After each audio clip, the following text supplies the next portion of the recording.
कलयामि कलिध्वंसम् कविं लोकदिवाकरम् यस्य गोभिप्रकाशाभिराविद्यम् निहतम् तमः वाळि परकालन् वाळि कलिकन्ये वाळि कुरयलूर् वाळेन्दन् वाழியரோ மாயோனை வாழ்வலியால் மந்திரங்கொள் மங்கையர்கோன் தூயோன் சுடர் மானவேல் நெஞ்சுக்கிருள் கடிதீபம் அடங்கா நெடும் பிறவி நஞ்சுக்கு நல்லவமுதம் தமிழ நன்னூல் துறைகள் அஞ்சுக்கிலக்கியம் ஆரணசாரம் பரசமய பஞ்சு கனலின் பொறி பரகாலன் பனுவல்களே எங்கள் கதியே இராமானுசமுனியே சங்கை கெடுத்தாண்ட தவராசா பொங்கு புகழ் மங்கைய கோனீந்த மறையாயிரமனைத்தும் தங்கு மனம் நீ எனக்கு தா.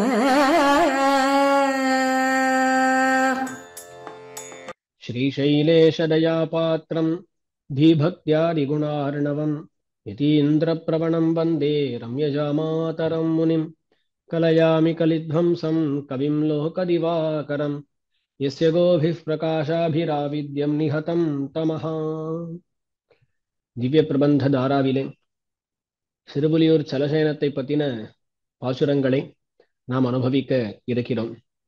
7ஆம் பத்தினுடைய 9ஆம் திருமொழியிலே சிறுபுலியூர் சலசேன தெம்பெருமானை அனுபவிக்கிறார் திருமங்கையாழ்வார். அந்த பாசுரங்களை நாமும் சங்கிரகேண அனுபவிக்கலாம். இதற்கு முன்னாடி தேரெழுந்தூரிலே எழுந்தருள் இருக்கக்கூடிய அமருவி அப்பனை அனுபவித்தார். அவரை பற்றி பல பாசுரங்களை அருளி செய்து அதன் அருகிலே இருக்கக்கூடிய சிறுபுலியூரை அடைகிறார் திருமங்கை ஆழ்வார். அங்கே எம்பெருமானை அடைந்து பலவிதமான அனுபவங்களை கொண்டு அந்த அனுபவ பரிவாகமாக இருக்கக்கூடிய இந்த பாசுரங்களை அருளி செய்கிறார். இந்த பதிகத்திலே முக்கியமாக ஆழ்வார் நம்போல்வாரை குறித்து நீங்கள் எல்லாம் சிறுபுலியூர் சலசேனத்திலே எழுந்தருளிருக்கக்கூடிய எம்பெருமானை பற்ற பாருங்கள், அவனை ஆசிரயித்து உஜ்ஜீவிக்க பாருங்கள் என்று தெரிவிக்கிறார். ஆக சம்சாரிகளை குறித்து உபதேசம் பண்ணுகிறார். அந்தந்த பாசுரங்கள்லேயே நமக்கு தெரியும். ஆசை இருக்கா, நீங்கள் போய் அந்த எம்பெருமானை பற்றுங்கள் என்று தெரிவிப்பார் ஆழ்வார். என்ன தெரிவிக்கிறார் என்பதனை சில பாசுரங்கள் கொண்டு அனுபவிக்கலாம்.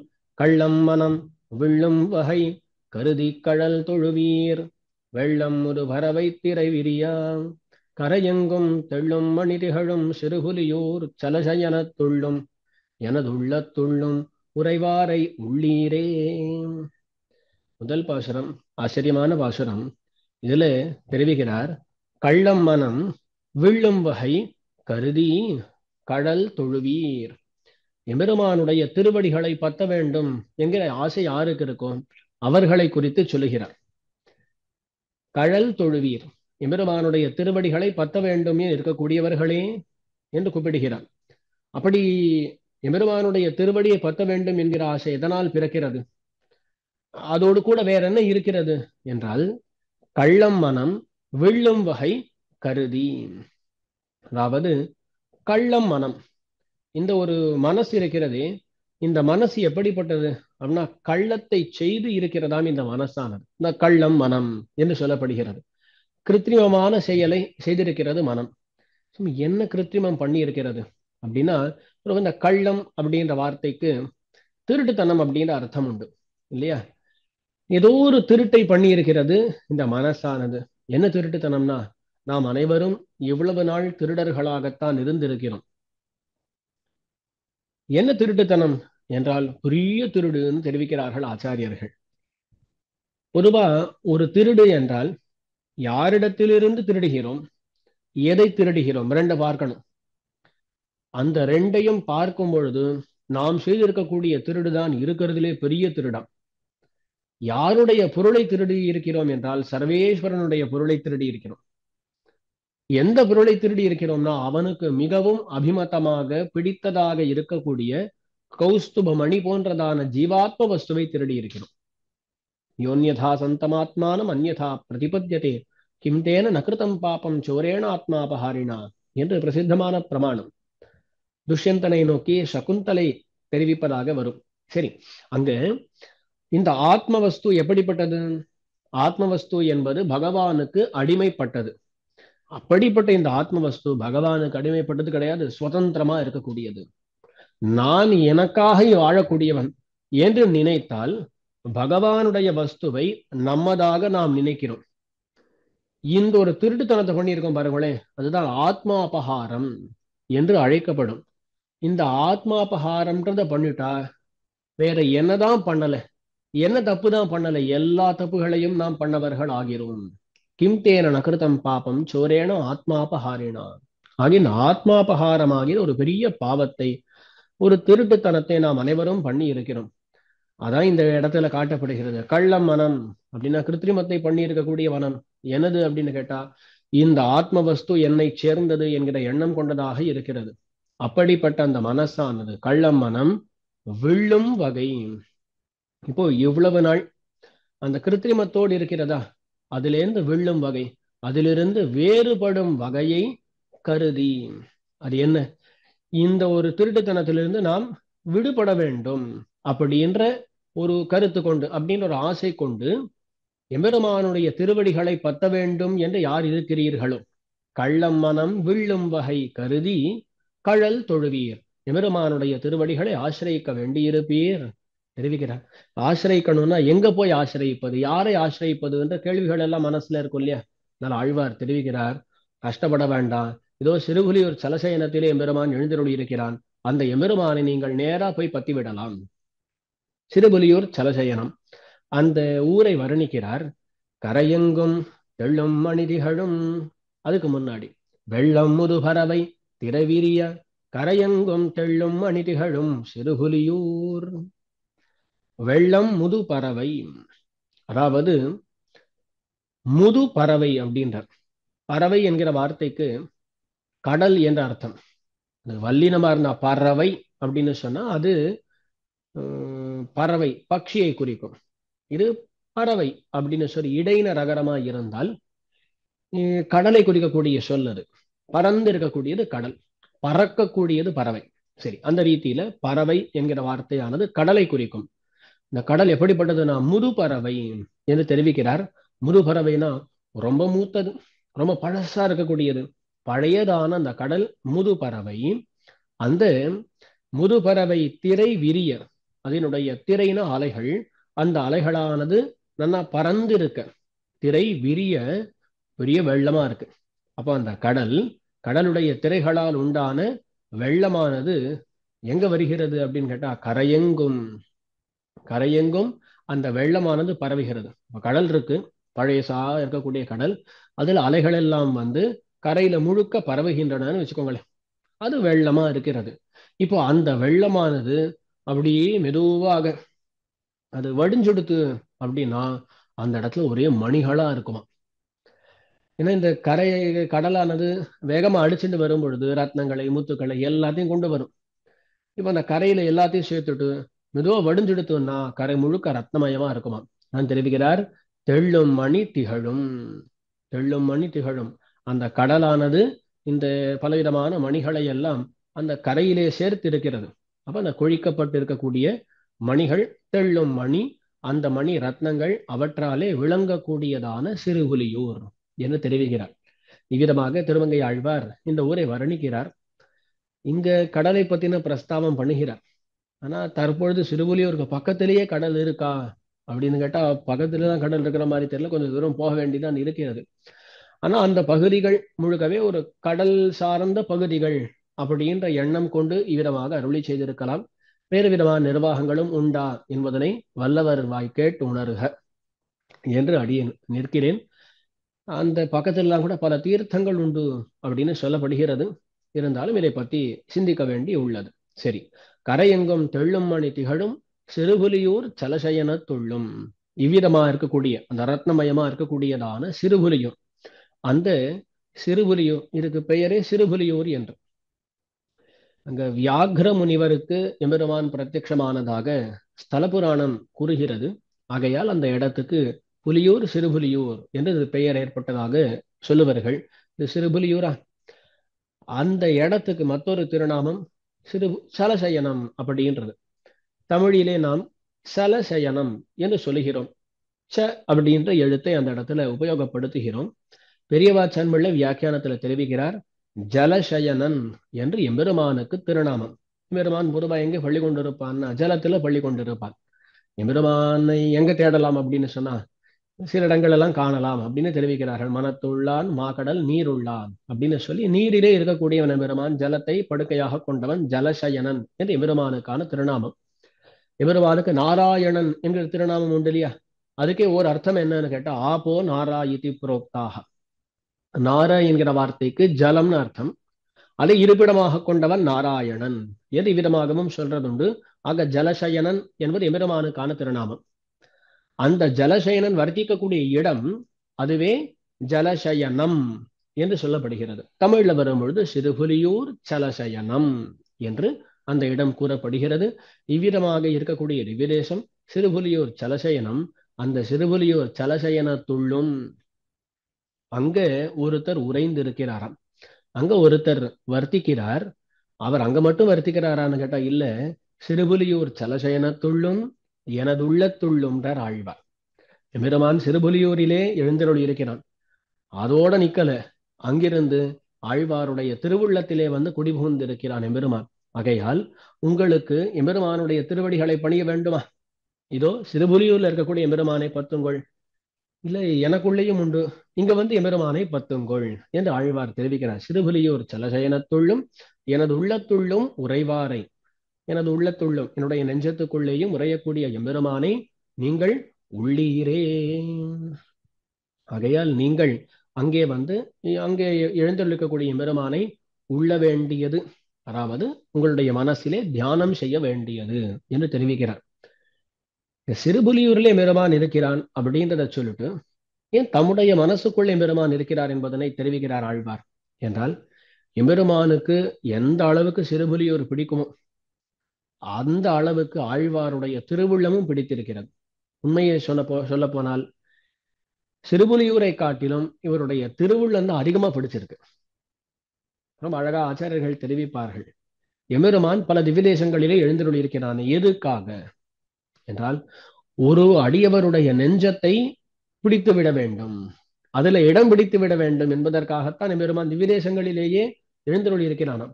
அப்போ திவ்யதேச வாசம் என்பது எம்பெருமானுக்கு சாதனம் அப்படின்னு சொல்லுவார். சாதனம்னா அதனால் ஒரு பலத்தை பெற வேண்டும் இல்லையா?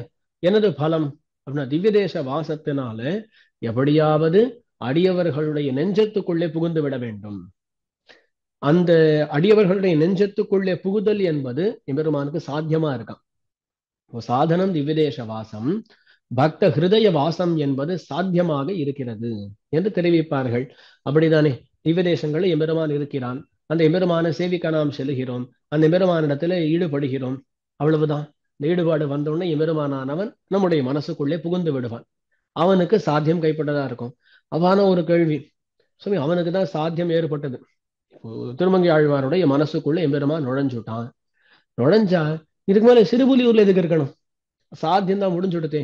பொதுவா ஏத்திவை தேனி வாங்கி அப்படின்னு சொல்லி அங்க வேற விஷயம். ஏத்தி வைத்து அணி வாங்கி என்ற பாசுரத்துல வேற விஷயம். பொதுவா அதை அங்கேருந்து எடுத்து தனியா அடியன் உத்கிருஷ்ய சொல்லுகிறேன். ஒரு இடத்துக்கு சென்றாச்சு அப்படின்னு சொன்னா அதுக்கு மேல அந்த ஏணியை பத்தி நாம் கவலைப்படுறோமா? ஏரியாச்சுன்னா அதுக்கு மேல ஏணியை பத்தி கவலைப்பட வேண்டாம். பல இடங்கள்ல பார்க்கிறோம். அவர் முனைவர் பட்டம் வாங்கும் பொழுது 2வது வகுப்பிலே இந்த ஆசிரியர் எனக்கு சொல்லிக் கொடுத்தார், 3வது வகுப்பிலே இந்த ஆசிரியர் சொல்லிக் கொடுத்தார்னு சொல்லி அவர்களை பத்தி நினைக்கிறாளா என்ன? அதை பத்தி மறந்துடுறோம். ஒரு காலத்துல அவர்கள் தேவைப்பட்டார்கள். சாத்தியம் கைப்பட்ட பிறகு சாதனத்தினால என்ன அப்படின்னு சொல்றது உண்டு. அப்போ திவ்யதேச வாசம் எம்பெருமானுக்கு சாதனம் அப்படின்னா, சாத்தியம் கைப்பட்ட பின்பு சாதனத்துல அந்த திவ்யதேச வாசம் இன்னும் எதுக்காக எம்பெருமான் கொண்டிருக்க வேண்டும் அப்படின்ற கேள்வி அதுக்கு தெரிவிக்கப்படுகிறது. என்ன இருந்தாலும் எம்பெருமானுக்கு திவ்ய தேசத்தில் அவ்வளவு உகப்பு. ஏன்னா திருமங்கையாழ்வாருடைய நெஞ்சத்துல இருப்பை சாதித்து கொடுத்தது இதுதானே அப்படின்னு அந்த திவ்ய தேசத்துல ஒரு நன்றி உணர்வோடு எம்பெருமான் எப்பொழுதும் அங்கே எழுந்தருளி இருக்கிறானா.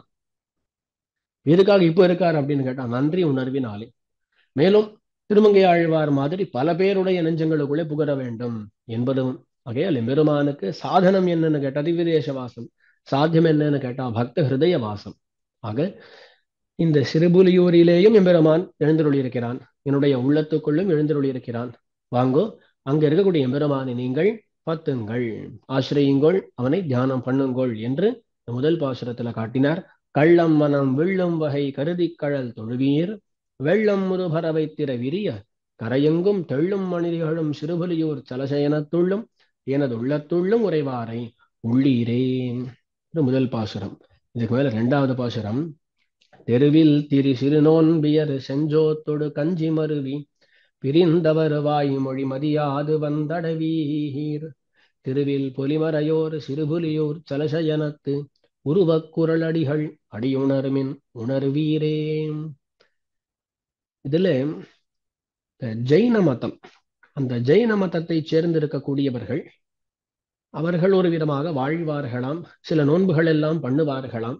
அவ்விதமான நோன்பு முதலான விஷயங்கள் அவற்றை பண்ணக்கூடிய அந்த நபர்கள் அவர்களிடமிருந்து பிரிந்து நீங்கள் இந்த காரியத்தை பண்ண விரும்பினீர்களே ஆனால் அப்பொழுது இவ்விதமாக பண்ண வேண்டியது என்று காட்டுகிறார்.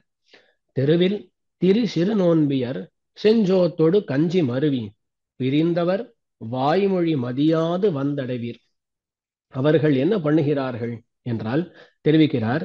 தெருவில் திரி சிறு நோன்பியர் செஞ்சோத்தொடு கஞ்சி மருவி பிரிந்தவர். இவ யாரு அப்படின்னு கேட்டா இந்த ஜெயினாதிகள், ஜெயின மதத்தை சேர்ந்தவர்கள் முதலானவர்கள். பண்ணக்கூடிய காரியம் என்ன? தெருவில் திரி, தெருவிலே அவர்கள் திரிந்து கொண்டிருப்பார்களாம், தெருவிலே திரிந்து கொண்டிருக்கிறார்கள். திரிந்து கொண்டு என்ன பண்றா? சிறு நோன்பியர், சிறு நோன்பியர் ரொம்ப சிறுமை வாய்ந்ததான ரொம்ப க்ஷுத்ரமாக இருக்கக்கூடிய விரதத்தை உடையவர்களாக அவர்கள் இருக்கிறார்களாம். அந்த விரதத்துக்காக என்ன பண்றா? செஞ்சோத்தோடு கஞ்சி மருவி பிரிந்தவர். செஞ்சோத்தோடு அப்படின்னா அவர்கள் அழகான சோறு, செஞ்சோறுன்னு அழகான சோறு. என்ன மாதிரி அப்படின்னு கேட்டா தயிர் முதலானவற்றாலே சேர்க்கப்பட்டதான சோறு, அதை ஏதோ பண்ணிப்பாளாவா. அது மட்டும் இல்லாமல் கஞ்சி, கஞ்சியை செய்து கொள்வார்களாம். அதையெல்லாம் அவர்கள் உண்டு கொண்டு ஏதோ ஒரு விரதத்தை அனுஷ்டிப்பதாக சில இடங்களிலே கூறப்படுகிறது. அது முன்னாடியும் ஒரு பாசுரத்துல தருக்கினால் சமன் செய்து சோறுதன் தயிரினால் திரளை மிடத்திடை நெருக்குவான் அலக்கன் அது கண்டு அப்படின்னு முதல் பத்திலே கூட வந்திருக்கும். அந்த மாதிரி அவர்கள் இந்த ஜெயினாதிகள் ஏதோ ஒரு விதமான நோன்பு நோற்பர்களாம். அவ்விதமாக பண்ணக்கூடியவர்கள் இருக்கிறார்களே. தெருவில் திரி சிறு நோன்பியர் செஞ்சோத்தொடு கஞ்சி மருவி பிரிந்தவர். அவ்விதமான அந்த செஞ்சோறு கஞ்சி அதை மருவி அதை ஆசைப்பட்டு பிரிந்தவர், பிரிந்திருக்கிறார்களாம். என்ன சுவாமி பிரிந்தவர்கள் என்றால் சாத்விகர்கள் யார் இருக்கிறார்களோ அவர்களை காட்டிலும் வேறுபட்டவர்களாக அவர்களிடமிருந்து பிரிந்தவர்களாக இருக்கிறார்களாம். ஆனா பிரிந்தவர் என்று சொல்லப்படுகிறார்கள். அந்த பிரிந்தவர் வாய்மொழி, வாய்மொழி அவர்கள் வாயால சொல்லக்கூடிய சொற்கள். அவ சொல்லுவார், நிறைய பேர் ஈர்ப்பதற்கான பிரயத்னம் எல்லாம் பண்ணுவார்கள். அப்படிப்பட்டவர்களுடைய வாய்மொழி மதியாது, அதை ஆதரிக்காமல் மதிக்காமல் வந்து அடைவீர். அவர்களை விட்டு எம்பெருமானை கிட்டி அடைய வேண்டும் என்கிற ஆசை யாருக்கு இருக்கோ நீங்கள் எல்லாரும் இப்படிப்பட்ட மதாந்தரங்கள், இவெல்லாம் வேதத்தையும் ஒப்புக்கொள்ளாதவர்கள், பாஹ்யர்களா இருக்கக்கூடியவர்கள் இல்லையா, அப்படிப்பட்டவர்கள் சொல்லக்கூடிய வார்த்தைகளை எல்லாம் மதியாமல் அவர்களை விட்டு பகவானை அடைய விரும்பக்கூடியவர்களே தெருவில் திரி சிறு நோன்பியர் செஞ்சோத்தோடு கஞ்சி மருவி பிரிந்தவர் வாய்மொழி மதியாது வந்தடைவீர். அந்த மதத்தை ஆதரிக்காமல் வந்தடையக்கூடியவர்களே எங்க வர வேண்டியதுன்னா திருவில் பொலி மறையோர் சிறுபுலியோர் சலசயனத்து உருவக் குரலடிகள் அடியுணர்மின் உணர்வீரே. திருவில் பொலி மறையோர். திருவில் பொலி, செல்வத்தினால நல்லா பொலி சமிருத்தராக இருக்கக்கூடிய பொலியக்கூடியவர்களான மறையோர். மறையோர்கள் அப்படின்னு சொன்னா வேதத்தை ஓதக்கூடிய பிராமணோத்தமர்கள். அப்படிப்பட்ட திருவில் பொலி மறையோர். அப்போ அங்க அவளுக்கு எந்த செல்வத்தினாலும் குறையில்லையாம். செல்வத்தினால நன்னா பொலியக்கூடியவர்களான மறையோர். அப்படிப்பட்ட மறையோர்கள் வர்த்திக்கக்கூடியதான இடம் சிறுபுலியூர் சலசயனம். திருவில் பொலி மறையோர் சிறுபுலியூர் சலசயனத்து. அங்க சிறுபுலியூர் சலசயனத்திலே எம்பெருமான் எழுந்தருளி இருக்கிறான். எப்படி அப்படின்னு கேட்டா தெரிவிக்கிறார், உருவ குரல் அடிகள் அடியுணர்மின். அங்க எம்பெருமான வர்ணிக்கிறார். உருவ குரல் அடிகள். உருவம் அழகுன்னு அர்த்தம். இந்த இடத்துல ரூபம் அப்படின்னு சொல்லுவா சம்ஸ்கிருதத்துல, அதுக்கு அழகுன்ற அர்த்தம் உண்டு. தமிழ்ல உருவம்னு வரும்பொழுது அழகுன்னு அர்த்தம். உருவ குரல், ரொம்ப அழகா இருக்கக்கூடிய வாமனன், கோல வாமனா அப்படின்லாம் ஆழ்வார்களுடைய பாசுரம் உண்டு. ரொம்ப அழகான வாமனன் உருவ குரல் என்று சொல்லப்படுகிறான். உருவ குரல் அழகா இருக்கக்கூடிய ஸ்ரீ வாமனன். அந்த வாமனனுடைய திருவடிகளை சிறுபுலியூர் சலசயனத்து உருவ குரல் அடிகள் அடி உணர்மின் உணர்வீரே. அந்த எம்பெருமானுடைய திருவடிகளை நீங்கள் உணருங்கோள். அந்த திருவடிகளை நீங்கள் நினைக்க வேண்டியது அனுசந்திக்க பார்க்கக்கூடியவர்களே. உணர்வீரே அப்படின்னு சொன்னா அந்த எம்பெருமானை அனுசந்திக்க வேண்டும் என்கிற ஆசை உடையவர்களே நீங்கள் இதோ உணருமின் அப்படின்னு சொல்லி இந்த இடத்துல தெரிவிக்கிறார். இதுல அந்த எம்பெருமானை அனுசந்திக்க நினைத்தவர்கள் இதோ வந்து அனுசந்திக்க வேண்டியது என்று தெரிவிக்கிறார். ஆக அந்த மற்றவர்கள் இருக்கா பாருங்களே, ஜெயினம் பௌத்தம் முதலான மதங்கள், அவற்றை சார்ந்தவர்கள், அவர்களுடைய வார்த்தையை கேட்காதீங்க, அப்படின்னு சொல்றேன் கேளுங்க. நேரம் அந்த சிறுபுலியூருக்கு போக வேண்டியது. அங்க அங்க பார்த்தால் எம்பெருமானை ரொம்ப சிறிய வடிவு கொண்டுதான் எழுந்தருளி இருக்கிறான். அவனை பார்த்தா சட்டுன்னு ஞாபகம் வருவது யான்னு கேட்டா வாமனன் தான். அதனாலதான் உருவ குரல் அடிகள் அப்படின்னு சொல்லி இந்த இடத்துல தெரிவிக்கிறார். இந்த வாமனனை போய் பத்துங்கள். சில சமயங்கள்ல இந்த வாசுரத்தை பார்த்தால் வாமனன்னு சொல்லி அந்த வாமனனுக்கே போக வேண்டாம், இவரே துணுன்னு இருக்காரு, இவரே வாமனன்னு சொன்னா குறையில. வாமனன் அப்படின்ற வார்த்தை கடைசியில் அர்த்தம் என்ன? குரலன் அப்படின்னு அர்த்தம். அப்படின்னு வைத்துக் கொண்டால் இதோ இவரே குள்ளமா தான் எழுந்தருளி இருக்கிறார், அவரையே தெரிவிப்பதாகவும் இப்படி ரசமாக நாம் நினைக்கலாம். ஆக அந்த எம்பெருமானை நினைக்க வேண்டியது அப்படின்னு சொல்லி தெரிவிக்கிறார் இரண்டாவது பாசுரத்துல. இது முக்கியமா பலரும் பண்ண வேண்டிய ஒரு காரியமாக இருக்கிறது. மற்ற மதங்களை சார்ந்தவர்கள் எல்லாம் நிறைய வார்த்தைகளை சொல்லி பல பேரை மயக்குகிறார்கள் என்று பார்க்கிறோம். அப்படிப்பட்டவர்களுக்கெல்லாம் இந்த மாதிரி பாசுரம் சொல்லி ஆகணும். அவர்களுடைய வாய்மொழி மதியாது. அதெல்லாம் மதிக்காமல் இதோ எம்பெருமானை வந்து பத்த பாருங்கள், அப்படி இருக்கக்கூடியவர்கள் இதோ சிறுபுலியூருக்கு வர வேண்டியதுன்னு காட்ட வேண்டிய தேவை என்று நன்கு இருக்கிறது. சரி, இரண்டாம் பாசுரம் ஆச்சு. மூன்றாவது பாசுரம். பறையும் வினைதொழுதுய்மினீர் பணியும் சிறு தொண்டீர் அறையும் புனலொருபால் வயலொருபால் பொழிலொருபால் சிறுவண்டின மறையும் சிறுபுலியூர் சலசயன துறையும் இறை அடியல்லது ஒன் இறையும் அறியேனே. சில சமயங்கள் மற்றவர்களை பார்த்து நீங்கள் அதை பண்ணுங்கள் இதை பண்ணுங்கள்னு சொன்னால் நீர் என்ன பண்றீர்னு கேள்வி வரும்.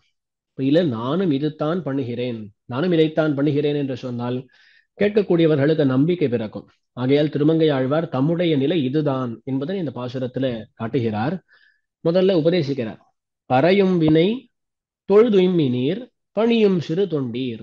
இந்த பணியும் சிறு தொண்டீர் அப்படின்னு இடத்துல சில வியாக்கியான பேதங்கள் உண்டு. இருந்தாலும் ஒரு விதமாக அடியின் இந்த இடத்துல சொல்லுகிறேன். பணியும் சிறு தொண்டீர், பணியக்கூடிய சிறு தொண்டர்களே என்று கூப்பிடுகிறார் ஆழ்வார். எங்க பணிகிறார்களாம் இவர்கள்?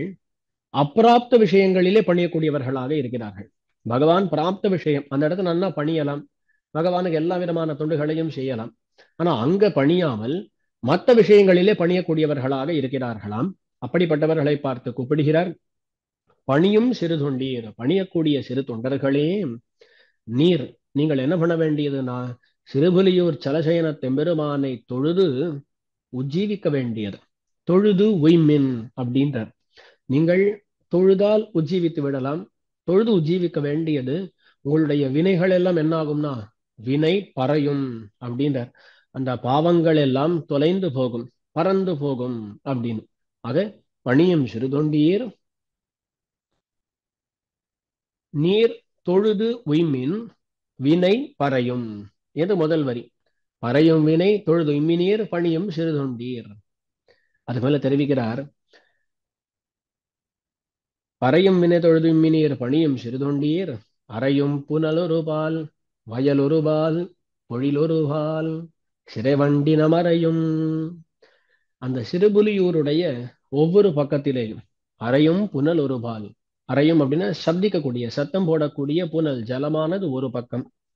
வயல் ஒரு பால், ஒரு பக்கம் பார்த்தால் வயல் சசிய சமிருத்தி, ஒரு பக்கம் பார்த்தால் பொழில் தோட்டங்கள் எல்லாம் இருக்கின்றன. ஆக இப்படி ஒவ்வொரு பக்கத்தில் இவைகள் எல்லாம் இருக்கின்றனவா. எல்லா இடத்திலும் சிறைவண்டு இனம் அறையும், அழகான சிறகுகளை கொண்டதான வண்டினங்கள் சப்திக்கின்றன. அப்ப எல்லா இடங்களிலும் நல்ல அழகாக, நல்ல விதமா, ரொம்ப அழகாக நன்றாக வண்டுகள் எல்லாம் சப்திக்கின்றன. சிறைவண்டு இனம் அறையும் அவ்விதமான சிறுபுலியூர். அந்த சிறுபுலியூர் சலசயன துறையும், அந்த சிறுபுலியூர் சலசயனத்திலே உரையக்கூடிய, அங்கே எழுந்தருளிருக்கக்கூடிய இறை எம்பெருமான் சுவாமி, அந்த எம்பெருமானுடைய அடி அல்லது ஒன் இறையும் அறியேனே, அந்த எம்பெருமானுடைய திருவடிகளை தவிர மத்தொன்னை சிறிதளவும் அடியேன் அறிய மாட்டேன். ஆக ஆழ்வார் என்ன தெரிவிக்கிறார், முதல் வரியில உபதேசித்தார். நீர் பாடு உபதேசம் பண்ணி, நீர் என்ன பண்றீங்கன்னா, நானும் அப்படித்தான் இருக்கிறேன். சிறுபுலியூர் சலசயனத்து இறை அடி அல்லது ஒன்னு இறையும் அறியேன், அந்த எம்பெருமானுடைய திருவடிகளை தவிர மத்தொன்றை ஒரு நாளும் அறியாதவனாக, சிறிதும் அறியாதவனாக அடியேன் இருக்கிறேன் அப்படின்றதை இந்த பாசுரத்துல காட்டுறார். இதுதான் 3வது பாசுரம். இதற்கு மேல் 4ஆம் பாசுரம். வானாறுமதி பொதியும் சடை மழுவாளியோடு ரூபால் தானாகிய தலைவனவன் அமரர் கதிபதியாம் தேனாறு பொழில் தழுவும் சிறுபுலியூர் சலசயனத்து ஆனா எனதடி அல்லது ஒன் அறியேன் அடியேனே. முன் பாசுரத்துல நான் இப்படித்தான் இருக்கிறேன் அப்படின்னு திருமங்கை ஆழ்வார் காட்டினார். நான் இப்படிதான் இருக்கிறேன், அதனால உஜ்ஜீவனத்தை அடையக்கூடியவனாக இருக்கிறேன்னு காட்ட, உமக்கெல்லாம் அப்படி கூடும், நாங்களும் ஆசிரியித்தால் உண்மை போல ஆனால் கிடைக்குமா என்ன? சில சமயங்கள்ல நான் இப்படித்தான் இருக்கேன், இதனால் ஒன்றை பெற்றேன்னா உமக்கெல்லாம் நடக்கும், நாங்க அப்படி இருந்தா கூட நடக்காது அப்படின்னு சில பேர் வாதம் பண்ணுவார்களும். அந்த மாதிரி சில பேர் திருமங்கை ஆழ்வாரை பார்த்து, நீர் பண்ணலாம், உமக்கு எல்லாம் நடக்கும், எங்களுக்கு நடக்குமா அப்படின்னு கேட்கிறான். இந்த பாசுரத்துல தெரிவிக்கிறார், நன்னா நடக்குமே, எந்த குறையும் இல்லாமல் நடக்கும். வானாறுமதி புதியும் சடை மழுவாளியோடு ஒருபால் தானாகிய தலைவனவன் அமரர் கதிபதியாம். அதாவது ஒரு பால் அப்படின்னு சொன்னா ஒரு ஒரு பக்கத்துலன்னு அர்த்தம். தன்னுடைய திருமேனியிலே ஒரு பக்கத்திலே எம்பெருமான் யாரை வைத்திருக்கிறான் என்றால், வானார் மதி பொதியும் சடை மழுவாளி. மழுவாளி மழுவை ஏந்தி இருக்கக்கூடியவனான ருத்ரன், அவனை எம்பெருமான் தன்னுடைய திருமேனியிலே ஒரு பக்கத்திலே வைத்துக் கொண்டிருக்கிறான். நம் ஆழ்வார்கள் பல இடங்களில் இந்த மாதிரி தெரிவிக்கிறார்கள். ஏராளும் இறையோனும் திசமுகனும் திருமகளும் கூறாளும் தனி உடம்பன். எம்பெருமானுடைய திருமேனியிலே ஒவ்வொரு பகுதியிலே பிரம்மா ருத்ரன் இவர்கள் எல்லாம் இருப்பதாக பல பாசுரங்களிலே சொல்வதுண்டு. அதில் ஒரு ஐதிஹ்யமும் உண்டு. பட்டரை இப்படி கேட்டார்களாம், அதாவது இந்த விஷயத்தை ஆழ்வார்கள் அடிக்கடி சொல்லுகிறார்களே, இது என்னது இது அப்படின்னு கேட்க பட்டர் தெரிவித்தாராம், ஏதோ சில ஆபத்துக்களிலே அவர்கள் பிரம்மா ருத்ரன் முதலானவர்கள் எல்லாம் எம்பெருமானுடைய திருமேனியிலே ஒவ்வொரு பகுதியிலே இருந்து கொண்டு ரட்சிக்கப்படுகிறார்கள். அவர்கள் ரட்சிக்கப்படுகிறார்கள். அது ஏதோ ஒரு சந்தர்ப்பத்தில் நடக்கிறது. அந்த சந்தர்ப்பத்துல தன்னுடைய திருமேனியில இடம் கொடுத்ததை நினைத்து ஆழ்வார்கள் விடாமல் சொல்லிட்டே இருக்கிறார்கள். ஏன்னா எம்பெருமான் தன்னுடைய திருமேனியில ஒரு பகுதியை, பிராட்டிக்கு இருப்பிடம் பகவானுடைய திருமேனி, அந்த இருப்பிடத்தை இவர்களுக்கும் கொடுக்கிறானே அப்படின்னு அந்த எம்பெருமானுடைய தன்மையை நினைத்து ஆழ்வார்கள் மறுபடியும் மறுபடியும் அந்த ஒரு விஷயத்தை சொல்லிக் கொண்டிருக்கிறார்கள் அப்படின்னு பட்டர் தெரிவித்ததாக உண்டு. வானாறுமதி பொதியும் சடை மழுவாளி. மழுவாளி மழுவை ஏந்தி இருக்கக்கூடிய ருத்ரன். அவன் எப்படிப்பட்டவன்? வானாறு மதி, ஆகாசத்திலே நிறைந்து இருக்கக்கூடிய, ஆகாசத்தை முழுக்க பிரகாசப்படுத்தக்கூடியவனான சந்திரன் வானாறு மதி. பொதியும் சடை, அந்த மதியை தன்னுடைய சடையிலே வைத்துக் கொண்டிருக்கக்கூடியவன். வானாறு மதி பொதியும் சடை, அவ்விதமான சடமுடியை கொண்ட ருத்ரன் மழுவாளியோடு. அந்த ருத்ரனோடு அமரர் கதிபதியாம். அமரர் கதிபதி அப்படின்னா தேவர்களுக்கு நிர்வாகனா இருக்கக்கூடிய இந்திரன், அமரருக்கு அதிபதி இந்திரன். இப்போ ருத்ரனா இருக்கட்டும், இந்திரனா இருக்கட்டும், இவர்கள் அனைவருமே பகவானுடைய தான் என்கிற சொல்லுக்குள்ளே அடங்கக்கூடியவர்களாக இருப்பாளாம். வானாறுமதி பொதியும் சடை மழுவாளியோடு ஒருபால் தானாகிய தலைவன் அவன் அமரர் கதிபதியாம். அவன் அமரர் கதிபதியாம். அந்த தேவர்களுக்கு நிர்வாகனா இருக்கக்கூடிய இந்திரன், இவ ரெண்டு பேருமே மழுவாளியோடு அந்த இந்திரன் ரெண்டு பேருமே தானாகிய தானாகியனா பகவானுடைய தான் என்கிற சொல்லுக்குள்ளே அவ ரெண்டு பேருமே அடங்குவர்களாம். அர்த்தம் என்ன? ஒரு எல்லாருக்குள்ளேயும் பகவான் தான் உறைந்திருக்கிறான் இல்லையா? ஆகையாலே பகவான் எல்லாருக்குள்ளும் இருக்கிறபடியால் அவரவர்களை சொல்லக்கூடிய சொற்கள், ருத்ரன் அப்படின்ற சொல்லா இருக்கட்டும், இந்திரன் அப்படின்ற சொல்லா இருக்கட்டும், ஜகத்துல எந்த பொருளை சொல்லக்கூடிய சொல்லா இருக்கட்டும், அந்த சொல்லானது உள்ள இருக்கக்கூடிய எம்பெருமான் அளவும் சொல்லக்கூடியதாகத்தான் இருக்கும். நம்முடைய சம்பிரதாயத்தில் விசிஷ்டாத்வைத சித்தாந்தத்தில் இது ரொம்ப முக்கியமான ஒரு அர்த்தம் இல்லையா? ஆகையால் இந்த தான் என்கிற சொல்லுக்குள்ளே அடங்கும்படியாகத்தான் இவர்கள் அனைவரும் இருக்கிறார்கள். வானாறு மறி பொதியும் சடை மழுவாடியோடு ஒருவால் தானாகிய தலைவனவன் அமரர் கதிபதியாம். தேனாறு பொழில் தழுவும் சிறுபுலியூர் சலசயனத்து ஆனாயன். அது தெரிவிக்கிறார். தேனாறு பொழில் தழுவும், தேன் மாறாத பொழில்கள், அந்த பொழில்கள் அவற்றாலே அணையப்பட்டு உள்ள சிறுபுலியூர் சலசயனம், அதிலே எழுந்திருக்கக்கூடிய எம்பெருமான் யாருன்னு கேட்ட ஆனாயன் அப்படின்னு தெரிவிக்கிறார். கிருஷ்ணாவதாரத்திலே எம்பெருமானுடைய குணங்கள் என்னெல்லாம் உண்டோ அந்த குணங்களை எல்லாம் நாம் இப்பொழுதும் அனுபவிக்கும்படியாக அந்த கண்ணனே தான் இங்க வந்து பள்ளி கொண்டிருக்கிறான் என்று சொல்லலாம்படி எம்பெருமான் ஆனாயனாக எழுந்தருளியிருக்கிறான். தேனாறு பொழில் தழுவும் சிறுபுலியூர் சலசயனத்து ஆனாயன். அந்த எம்பெருமானுடைய அடி அல்லது ஒன் அறியேன் அடியேனேன், அந்த எம்பெருமானுடைய திருவடிகளை தவிர மத்தொன்னை அடியேன் அறிய மாட்டேன் என்று மறுபடியும் இந்த பாசுரத்துல தெரிவிக்கிறார். இப்போ இதனுடைய தாத்பரியம் என்ன அப்படின்னா, முதல்ல கேள்வி என்ன, சுவாமி தேவரீருக்கு இதெல்லாம் நடக்குமா இருக்கும், எங்களுக்கும் பகவான் இதே பலத்தை கொடுப்பானான்னு கேட்டா அவனுடைய தன்மையை பாருங்களேன். ருத்ரனுக்கு தன்னுடைய திருமேனில் இடம் கொடுக்கக்கூடியவனாக இருக்கிறான். அவன் கண்ணனாக வந்தபோது பசுக்களை எல்லாம் எப்படி பார்த்து கொண்டிருந்தான். ஆகையால் இன்னாரினையார் அப்படின்னு அவன் ஒரு நாளும் பார்க்க மாட்டான். யாரு தன்னை கிட்டினாலும் அவர்களை காப்பான் எம்பெருமான் என்பதனை இவ்விதமான பாசுரம் மூலமாக காட்டுகிறார். ஆகையால் அவ்விதமான எம்பெருமானை ஆனாயனது அடி அல்லது ஒன்னறியேன் அடியேனே, அந்த எம்பெருமானுடைய திருவடிகளை தவிர மத்தொன்னை அடியேன் அறிய மாட்டேன். அடியேன் அப்படின்னு சொல்லி தம்மை தெரிவித்துக் கொள்கிறார். தாசபூதனான அடியேன் அறிய மாட்டேன். இது சொல்லுவதன் மூலமாக நீங்களும் அடியனை போல இருந்தால் அவரை உங்களுடைய நெஞ்சத்துக்குள்ளே வைத்துக் கொண்டால் அவர் பார்த்து காரியங்களை எல்லாம் பண்ணிவிடுவார் அப்படின்னு 4வது பாசுரத்துல தெரிவித்தார். இதற்கு மேல் 5ஆம் பாசுரம். நந்தா நெடு நரகத்திடை நணுகாவகை நாளும் எந்தாயனை இமையோரு தொழுதேத்துமிடம் எரிநீர் செந்தாம் அரைமலரும் சிறுபுலியூர் சலசயனத்து அந்தாமரை அடியாய் உனதடியேர் கருள் புரியேம். இதுல தெரிவிக்கிறார், நந்தா நெடு நரகத்திடை நணுகாவகை உனது அடியேற்கு அருள் புரியே. அப்படி அண்மையை வச்சுக்கணும். இந்த நரகத்துல நணுகாவகை, அதுல போய் கிட்டாதபடி தேவரீர் அடியேனுக்கு அருள் புரிய வேண்டும். இதுதான் விஷயம். சிறுபுலியூர்ல எழுந்திருக்கக்கூடிய எம்பெருமான் எப்படிப்பட்டவன் சொல்லி தெரிவிக்கிறார்.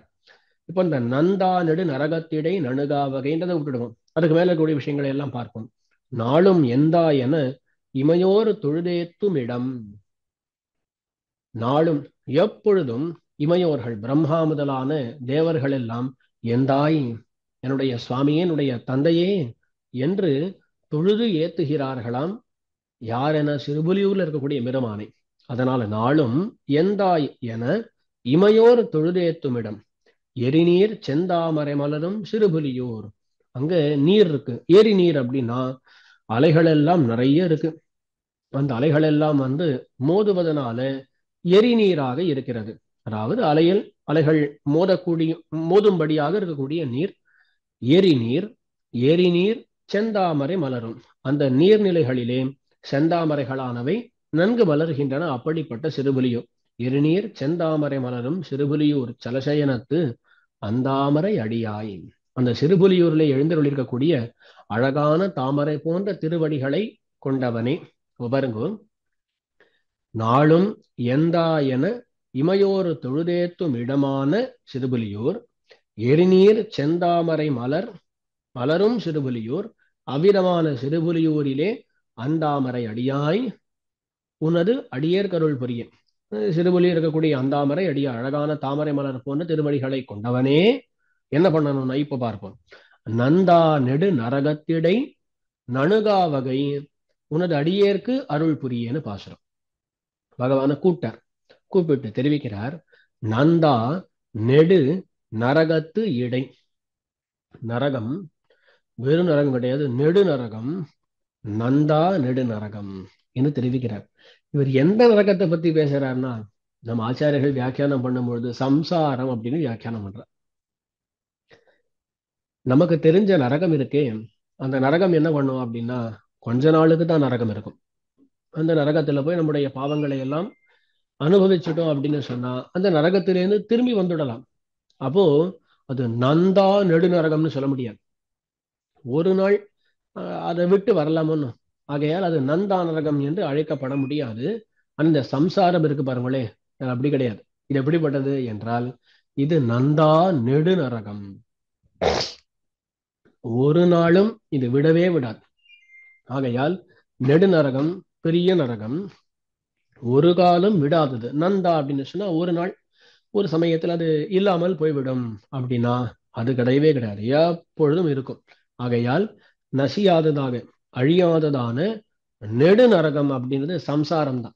வெறும் நரகம்னா நரகமா இருக்கலாம், நெடுநரகம்னு கூட அந்த நரகத்தை சொல்லணும். நந்தா நெடுநரகம்னா நசியாததாய் தொடர்ந்து வரக்கூடியது என்ன, சம்சாரம் தானே. இந்த சம்சாரத்திலேருந்து ஆச்சு ரொம்ப கஷ்டப்படுறோம், ஒரு 10 வருஷம் சுவாமி சம்சாரத்திலேருந்து கொஞ்சம் ஓய்வு எடுத்துன்னு வரோம்னு சொல்ல முடியுமா? இல்லை, இருந்துதான் ஆகணும். ஏல் நந்தா நெடு நரகம்னு இந்த சம்சாரம் சொல்லப்படுகிறது. இந்த சம்சாரத்திலே இன்னும் நணுகாவகை, நரகத்திடை இந்த சம்சாரத்தின் நடுவே நணுகாவகை கிட்டாதபடி, ஒரு பிறவி எடுக்காதபடி உனது அடியேர் கருள் புரியே. உனது அடியேனான அடியேனுக்கு, உனது அடியேற்கு, உனது அடியேனுக்கு அர்த்தம், உனது அடியேற்கு அருள் புரிய வேண்டும் என்று இந்த பாசுரத்துல பிரார்த்திக்கிறார். சிறுபுலியூர் சலசேன தெம்பெருமானை குறித்து ஆழ்வார் இவ்விதமாக பிரார்த்திக்கிறார். இப்போ அடியேற்கு அருள் புரிய, தேவர் இருக்கிறவா எல்லாருக்கும் பண்ணணும்னு சொல்லி அடியன் கேட்கல. அடியன் தேவரீரிடத்துல தாசிய பாவம் கொண்டிருக்கிறேன், வேறொரு கத்தியற்றவனாக இருக்கிறேன். அப்படிப்பட்ட அடியனுக்கு தேவரீர் கிருபை பண்ணி அருள வேணும் அப்படின்னு சொல்லி இந்த பாசுரத்துல பிரார்த்திக்கிறார். உனது அடியேற்கு அருள் புரியே என்று. இதுக்கு மேல அடுத்த பாசுரம். முழு நீளமும் மலராம்பலம் அரவிந்தமும் விரவி கழுநீரோடு மடவாரவர் கண்வாய் முகமலரும் செழுநீர் வயல் தழுவும் சிறுபுலியூர் சலசயனம் தொழுநீர்மயதுடையார் அடி தொழுவார் துயரிலரே. முழுநீளமும் மலராம்பலும் அரவிந்தமும் விரவி கழுநீரோடு மடவாரவர் கண்வாய் முகமலரும். இதுல வரிசையா 4 மலர்களை பத்தி பேசுற. முழு நீலம், முழுக்க நீலவர்ணமா இருக்கக்கூடியதான புஷ்பம், கருணைதல் மலர்னு சொல்லுவா, அதுதான் நீல மலர் அப்படின்னு சொல்லுவா. அது முழு நீலம். அதுக்கு மேல முழு நீளமும், அதுக்கு மேல ஆம்பல் அப்படின்னு சொல்லி அடுத்த புஷ்பம்.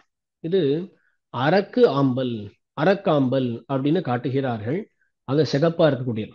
நீலம் அப்படின்னு சொல்லும் பொழுது அது நீல நிறத்துல இருக்கக்கூடியது. இது வரும் பொழுது இது கருப்பா இருக்கக்கூடியது. அதாவது நீலம் கருப்பு, ஆம்பல்னு வரும்பொழுது அரக்கு நிறத்தில் இருக்கக்கூடியது. முழு நீளமும் மலர் ஆம்பலும், முழு நீளமும் அலராம்பல் மலராம்பல் அப்படின்னு சொல்லி 2 விதமாக பிரிக்கிறார்கள். கடைசியில தெரியும் ஆம்பல் அப்படின்ற மலர். மலராம்பலும் அரவிந்தமும், அரவிந்தம் சொல்லவே வேண்டாம், தாமரை. அதுக்கு மேல கழுநீர் என்றால் செங்கழு நீர்.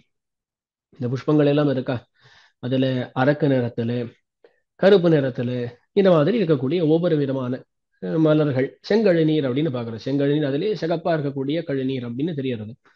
இங்க வார்த்தை கழுநீர் தான், ஆனா செங்கழுநீர் அப்படின்னு சொல்லி பார்க்கிறோம். அதனால அது ஒரு விதமான சிகப்பா இருக்கக்கூடியது. இப்போ இந்த மாதிரி மலர்கள் எல்லாம் விரவி சேர்ந்திருக்கு. அங்க இருக்கக்கூடிய ஜலாசயங்களிலே இவைகள் எல்லாம் சேர்ந்திருக்கிறபடியால் மடவாரவர் கண்வாய் முகமலரும், செழுநீர் வயல் தழுவும்.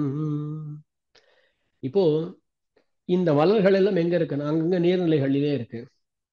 அதுக்கு மேல வயல்களிலே இருக்கு. வயல்லே அவ்வளவு நீர்நிலை மாதிரி நீர்நிலைன்னு சொல்லலாம்படி இருக்கிறது. இப்போ இந்த இடங்களிலே இந்த ஒவ்வொரு மலரும் இருக்கா. இப்போ முழு நீலம் அப்படின்னு அந்த மலரை பார்த்தால் அது மடவார் பெண்களுடைய கண் மாதிரி இருக்காம். கண்ணும் கருப்பா இருக்கும், இதுவும் கருப்பா இருக்கு. ஆம்பல் அப்படின்னு சொல்லி பார்த்தா அது அரக்க நிறம்னு பார்த்தோம். அது எப்படி இருக்குன்னா அவர்களுடைய வாய் போல செவந்து இருக்கிறது. அரவிந்தம் அப்படின்னு சொன்னா யாரோ ஒருத்தருடைய முகம் மாதிரி அது தோன்றுகிறதாம்.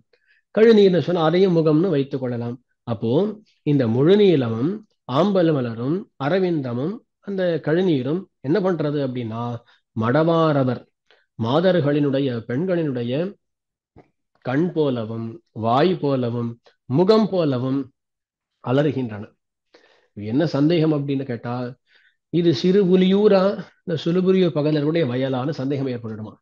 சிறுபுலியூருக்கு போனால் அங்க இருக்கக்கூடிய பெண்களுடைய முகங்கள் எல்லாம் பார்த்தா அரவிந்தம், கழுநீர், முழுநீளம், ஆம்பல்னு தோன்றது. அங்க போய் பார்த்தா அங்கேயும் அதே தான் இருக்கு வயல்களிலும். இப்போ எது ஊரு எது வயல்னு வித்தியாசம் தெரியாதபடி ரெண்டும் இருக்கின்றன சொல்லி அனுபவிக்கலாம். அப்படி அலரும் செழுநீர் வயல், அண்ணா செழிப்பான நீர் கொண்டதான வயல்கள், அந்த வயல் தழுவும் சிறுபுலியூர், அந்த சிறுபுலியூர் சலசயனம் தொழுநீர்மையது உடையார் அடித்தொழுவார் துயரிலரே. இந்த பாசுரத்துல முக்கியமா என்ன தெரிவிக்கிறார் ஆழ்வார் என்றால் சிறுபுலியூருக்கு போகணும், அங்க இருக்கக்கூடிய பகவானை சேவிக்கணும் அப்படி எல்லாம் முன்னாடி சொல்லிட்டு இருந்தார். இங்க தெரிவிக்கிறார் அவ்வளவுலாம் வேண்டாம், சிறுபுலியூரும் வேண்டாம், சிறுபுலியூர்ல இருக்கக்கூடிய எம்பெருமானம் வேண்டாம். அந்த எம்பெருமானை தொழும் சுவாவத்தை கொண்டவர்கள் இருப்பளனும் தொழுநீர்மை அது உடையார், அந்த எம்பெருமானை தொழும் சுவாவம் கொண்டவர்கள் அவர்களுடைய அடி தொழுதால் போதும். பகவான் எல்லாம் நேரா பத்துன்ற தேவை கிடையாது. அந்த பகவானை தொழும்படியான சுபாவம் கொண்டவர்களை தொழுதால் போதும், அவளுக்கு துயரே கிடையாது. துயரிலரே தொழுநீர்மை அதுடையார் அடி தொழுவார் துயரிலரே என்று இங்க பகவானை பத்த வேண்டாம், பக்தர்களை பத்துங்கோள் அப்படின்னு சொல்லி சம்பிரதாய சாரார்த்தத்தை தெரிவிக்கிறார். தொழுநீர்மை அதுடையார் அடி தொழுவார் துயரிலரே. அடுத்த பாசுரம் பகவானுடைய பக்தர்களின் பெருமையை ஆழ்வார் காட்டின உடனே பகவானுக்கு ஒரே சந்தோஷமாம். தான் எந்த இடங்களிலெல்லாம் எழுந்தருளி இருக்கிறான் என்பதனை ஆழ்வாருக்கு காட்டி கொடுக்கிறானாம் பகவான். அப்படி காட்டி கொடுக்க ஆழ்வார் அனுபவிச்சு பாசுரம் பாடுகிறார். அடுத்த பாசுரம் சேயோங்கு தன் திருமாலிருஞ்சோலை மலையுறையும் மாயா என குறையாயிரு மறை நான்கினுளாயோ தீயோம்பு கை மறையோர் சிறுபுலியோர் சலசயனத்தாயோ உனது அடியார் மனத்தாயோ அரியேனே. சேயோங்கு தன் திருமாலிருஞ்சோலை மலை உறையும் மாயா. சேயோங்கு நன்னா மிகவும் உயர்ந்ததாக இருக்கக்கூடிய தன் திருமாலிருஞ்சோலை மலை, குளிர்ந்து இருக்கக்கூடிய திருமாலிருஞ்சோலை மலை, அதிலே உறையக்கூடிய மாயா ஆச்சரிய பூதனே என்று கூப்பிடுகிறார் ஆழ்வார். அங்க எம்பெருமானை கூப்பிட்டு தெரிவிக்கிறார், எனக்கு உரையாயிரு. இந்த ஒரு கேள்வி எனக்கு இருக்கு, இதுக்கு நீரா பதில் சொல்லி ஆகணும், நீ பேசு அப்படின்றார். உரையாய் இது என்ன கேள்வி கேட்கிறார்? மறை நான்கினுளாயோ தீயோம்பு கைமறையோர் சிறுபுலியோர் சலசயனத்தாயோ உனது அடியாறு மனத்தாயோ அரியேனே. தேவரீர் எங்கே எழுந்தருளி இருக்கிறீர்? மறை நான்கினுளாயோ நான்கு வேதங்களிலே இருக்கிறீரா? இல்ல தீயோம்பு கை மறையோர், தீயோம்பு அதாவது தீ அக்னி, அந்த அக்னிகளை ஓம்பு கை அதாவது ஹோமத்தினால அவர்கள் அந்த அக்னிகளை எல்லாம் வளர்க்கிறார்கள். அப்படி தீயோம்பு கை அதை பண்ணக்கூடியவர்களான அந்த ஜனங்கள் மறையோர் பிராமணோத்தமர்கள், தீயோம்பு கை மறையோர் சிறுபுலியோர் அவிதமான சிறுபுலியோர், அதாவது பல பேர் அங்க ஹோமங்களை எல்லாம் வளர்க்கிறார்கள். அப்படிப்பட்டவர்களால் நிறைந்திருக்கக்கூடிய சிறுபுலியூர், தீயோம்பு கைமறையோர் சிறுபுலியூர், அந்த தீயோம்பு கைமறையோர் சிறுபுலியூர் சலசயனத்தாயோ, அந்த சிறுபுலியூர் சலசயனத்திலே எழுந்தருளி இருக்கிறீரா? இல்ல உனது அடியாறு மனத்தாயோ, உனது அடியவர்களுடைய மனத்திலே இருக்கிறீரா? எனக்கு தெரியலையே அப்படின்னு அடியேன் அரியேனே என்று தெரிவிக்கிறார்.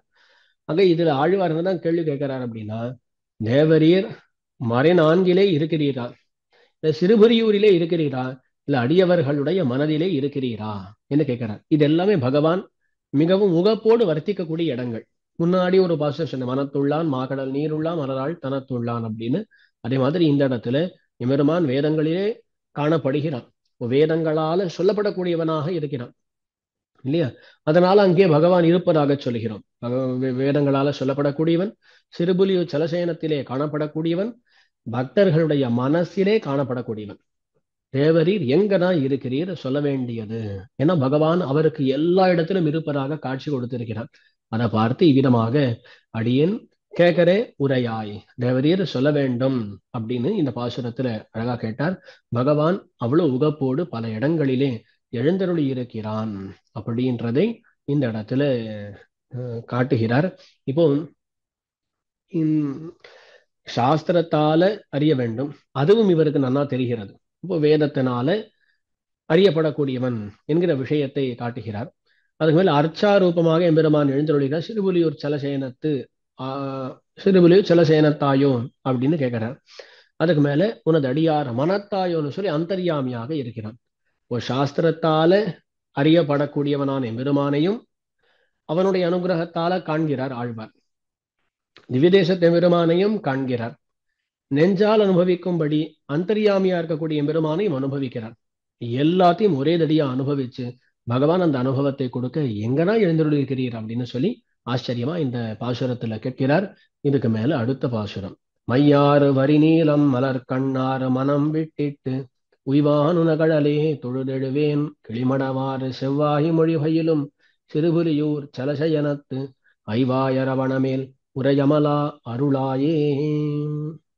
இதுல தெரிவிக்கிறார், கிளிமடவாறு செவ்வாய் மொழி பயிலும் சிறுபுலியூர் சலசயனத்து ஐவாயரவணமேல் உரை அமலா.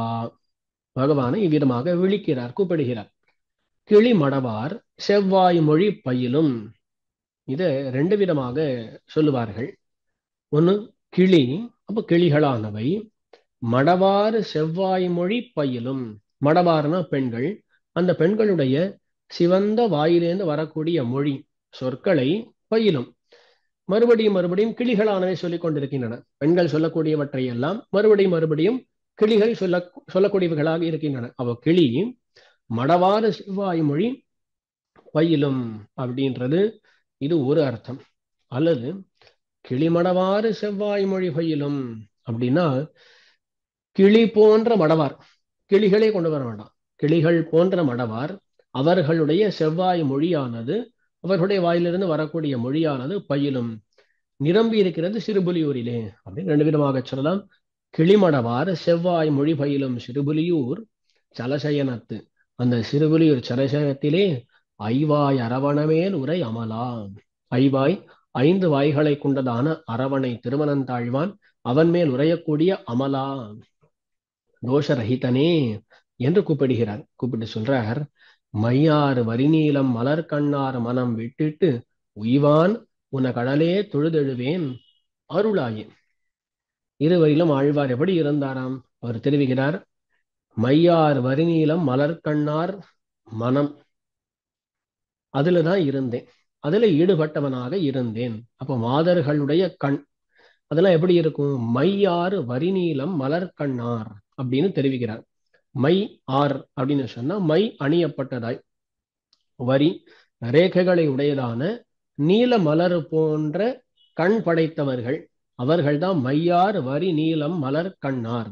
அவர்களுடைய மனதை விட்டுவிட்டு, அவர்களுடைய மனசை விட்டுவிட்டு உய்வான், உய்வதற்கு அர்த்தம், உஜ்ஜீவனத்தை பெறுவதற்காக உன கடலே உன்னுடைய திருவடிகளையே தொழுதெழுவேன், அடியேன் வணங்கி எழுகிறேன். வணங்குறேன், அடியேன் வணங்குறதுனாலேன்னு ஆக போறதான்னு கிடையாது, தேவரீருடைய அருளாலத்தான் ஆகும். ஆகையால் தேவரீர் அருளாயே, அருள வேண்டும் என்று பிரார்த்திக்கிறார். ஆக மையார் வரி நீலம் மலர் கண்ணார் மனம் விட்டிட்டு உய்வான் உனகடலே தொழுதெழுவேன் கிளிமடவார் செவ்வாய் மொழிபயிலும் சிறுபுலியூர் சலசயனத்து ஐவாயரவணமேல் உரை அமலா அருளாயே என்பது இந்த பாசுரம். இந்த பாசுரத்துல ஸ்திரீகளை எல்லாம் ஆசைப்பட்டு அப்படி இருந்தேன், அதையெல்லாம் விட்டு விட்டு தேவரீருடைய திருவடிகளை வந்து கிட்டி இருக்கிறேன், அதை தொழுது எழுவேன், ஆசிரியித்து உஜ்ஜீவிப்பேன், தேவரீர் தான் அருள வேண்டும் அப்படின்னு தெரிவிக்கிறார். இப்போ அவர்களுடைய மனம் விட்டுட்டு, மனசை விட்டு அப்படின்னா அதுக்கு அர்த்தம் என்னன்றதை சரியாக புரிந்து கொள்ள வேண்டும். மனசை விட்டுட்டோம்னா அவர்களிடத்துல மனசு இருந்தது, அதாவது ஆசை இருந்ததுன்னு தாத்பரியம். அந்த ஆசையை விட்டுவிட்டு, அவர்களிடத்தில் வைத்திருந்த ஆசையை விட்டுவிட்டு தேவரீரை கட்டுகிறேன் அப்படின்னு மலர்கண்ணார் மனம் விட்டுட்டு. மலர்கண்ணார்னு அவர்களுடைய மனம்னு சட்டுன்னு தோணிடும். அவர்களிடத்திலே மனசு, இவ்வளவு நாள் வச்சிருந்த ஆசையை வச்சிருந்தேன், அதை விட்டுட்டு, அந்த ஆசையை விட்டுட்டு தேவரீரிடத்துல வருகிறேன், தேவரீர் அருள வேண்டும் என்று தாத்பரியம். அடுத்த பாசுரம். கருமா முகிலுருவா கனலுருவா புனலுருவா பெருமாள் வரையுருவா பிறவுருவா நினதுருவா திருமாமகள் மருவும் சிறுபுலியூர் சலசயனத்து அருமா கடலமுதே உனதடியே சரணாமே. கருமா முகிலுருவா, கருத்த பெருத்த மேகங்கள் போன்ற உருவம் கொண்டவனே, கருமா முகிலுருவா என்று கூப்பிடுகிறார். எம்பெருமானுக்கு மேகம் போன்ற திருமேனி. அடியவர்கள் சம்சாரத்துல இருக்கக்கூடிய தாபத்தினால தப்தர்களா வரும்பொழுது இந்த கருத்த மேகத்தை பார்த்தா எவ்வளவு சந்தோஷமா இருக்கும். அந்த கருத்த மேகமாக பகவான் இருக்கிறான். இப்போ சாதாரண தாபத்தினால நமக்கு ஒரு தாபம், அதாவது சாதாரண தாபத்தினால நமக்கு ஏதாவது கஷ்டம் ஏற்பட்டா மேகத்தை பார்த்த உடனே சந்தோஷமா இருக்கும். சம்சார தாபத்தினால தப்தர்களா இருக்கும் பொழுது இந்த எம்பெருமான் ஆகிற மேகத்தை பார்த்தா சந்தோஷமா இருக்கும். ஆகையால் அவன் கருமா முகிலுருவா என்று அழைக்கப்படுகிறான். கருமா முகிலுருவா. அவ்வளவுதானா? சில பேருக்கு அந்த எம்பெருமானானவன் சந்தோஷத்தை ஏற்படுத்தக்கூடியவனா இருக்கான். ஆனா அதே சமயத்துல கனலுருவா, அனாசித்தர்களா இருக்கக்கூடியவர்கள், அவர்களுக்கெல்லாம் நெருப்பு போலே இருக்கிறான் எம்பெருமான். அதான் கனலுருவா அப்படின்னு சொல்லி அழைக்கப்படுகிறான். அக்னி போன்ற வடிவு கொண்டவன். அதுக்கு மேல மூன்றாவதா புனலுருவா, அனைவரும் வந்து ஆசிரியிக்கும்படி ரொம்ப சுலபமான வடிவு கொண்டவன் அப்படின்றது இந்த புனலுருவா என்பதற்கான அர்த்தம். புனல் அப்படின்னு சொன்னா ஜலம்னு அர்த்தம். ஜலம் போல சர்வ சுலபமா இருக்கக்கூடிய திருமேனி கொண்டவனே புனலுருவா. அதற்கு மேல் பெருமாள் வரையுருவா. வரை அப்படின்னா மலை, மலை போன்ற திருமேனி உடையவன். மலைன்னு சொன்னா அதை முழுக்க அளவிட முடியுமா? அளவிட முடியாது. இதுல வெறும் மாலைன்னு மட்டும் சொல்லல, மால்வரை பெருமால்வரை அப்படின்றார். மால்னு சொன்னாலே பெருமை, பெருன்னு சொன்னா இன்னுமே அதிகம். ஆகையால் மிக்க பெருமை, மிகவும் பெருத்து இருக்கக்கூடிய மலை போன்ற வடிவுடையவனே பெருமாள் வரையுருவா அப்படின்னு சொல்லிட்டு அதுக்கு மேல பிறவுருவா. இவ்வளவுதான் சொல்லியிருக்கோம். அதுக்குன்னு சொல்லி இவ்வளவுதான் பெருமானுக்கு திருமேனிகள் நினைக்க முடியுமானா? இன்னும் சொல்லாத எவ்வளவோ வடிவுகளை எல்லாம் உடையவனே பிறவுருவா நினதுருவா. மாதிரி ஜகத்தில் இருக்கக்கூடிய பலவிதமான பொருள்களை எல்லாம் பகவான் வடிவுகளாக திருமேனியாக கொண்டிருக்கிறான். ஜெகதாகாரன் அப்படின்னு சொல்லி பெருமான சொல்லலாம். இப்போ இந்த சுவர் இருக்கு, இந்த சுவரும் பெருமானுக்கு திருமேனி தான்.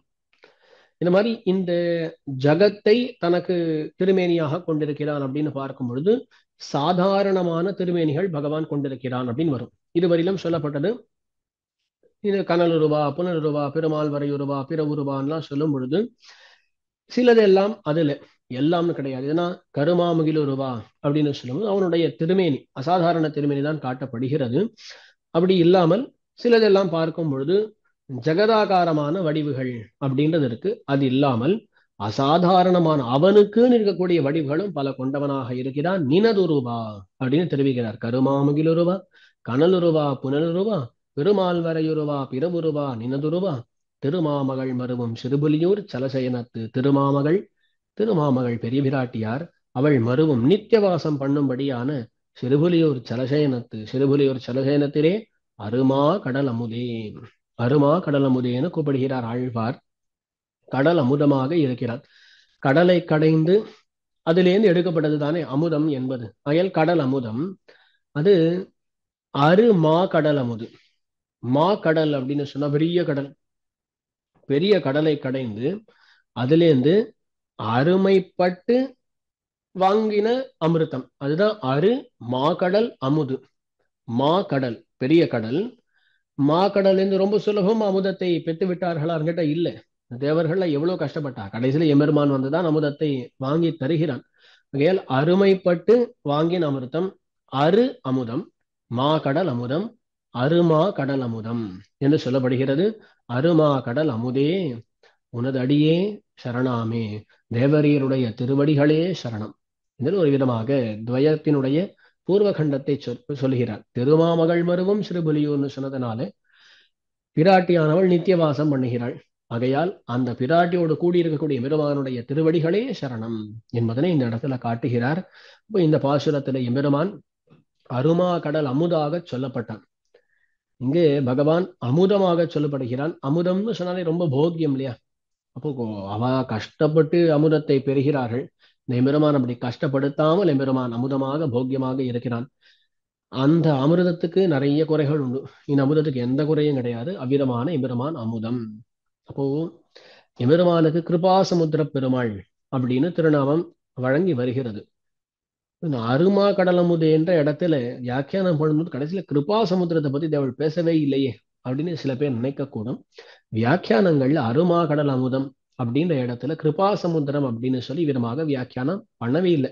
மேலும் இது அருமா கடல் வார்த்தையை திருமாமகள் மருவும் பெருமாள் வரையுருவா கருமா முகிலுருவான்னு வரும் பொழுது அதே ரீதியில தான் அருமா கடலமுதே என்றுதான் இங்கே சொல்லப்படுகிறது.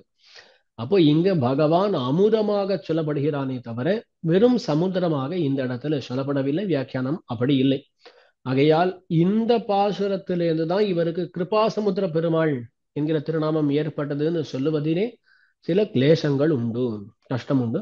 ஆகையால் இங்க இருப்பது என்னன்னு கேட்டா அருமா கடல் அமுது, பெருதற்கரிய பெரிய கடல்லேருந்து வந்ததான அமுதம் போன்றவர் அருமா கடல் அமுதுன்னு சொல்லப்படுகிறார். மற்றபடி பெருமாள் கிருபா சமுத்திரரா இல்லையான்னு கேட்டா எப்பொழுதுமே பெருமான் கருணா சமுத்திரம் தான், கருணை கடல், அதுல சந்தேகமே கிடையாது.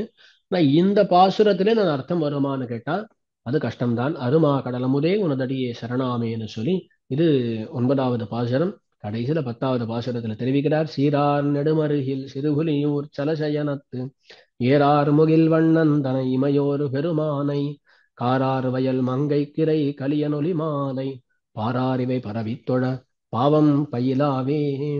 சீரார் நெடுமருகில் சிறுபுலியூர் சலசயனத்து.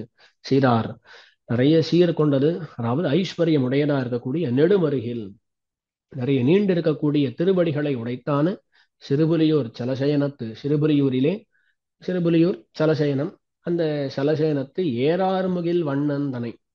ஏறார் முகில் வண்ணன் அழகுமிக்க இருக்கக்கூடிய மேகம் போன்ற வடிவு கொண்டவன் எம்பெருமான். அந்த எம்பெருமானை இமையோர் பெருமானை நித்தியசூரிய நாயகனை காராறு வயல் மங்கைக்கிரை கலிய நொலிமாலை. காராறு வயல் நம்ம கருப்பா இருக்கக்கூடியதான வயல்களாம், அந்த வயல்களை உடைத்தான திருமங்கையாம், அந்த திருமங்கைக்கு இறை, திருமங்கைக்கு ராஜாவாகிற திருமங்கையாழ்வார் கலியன் அவர் ஒலி மாலை.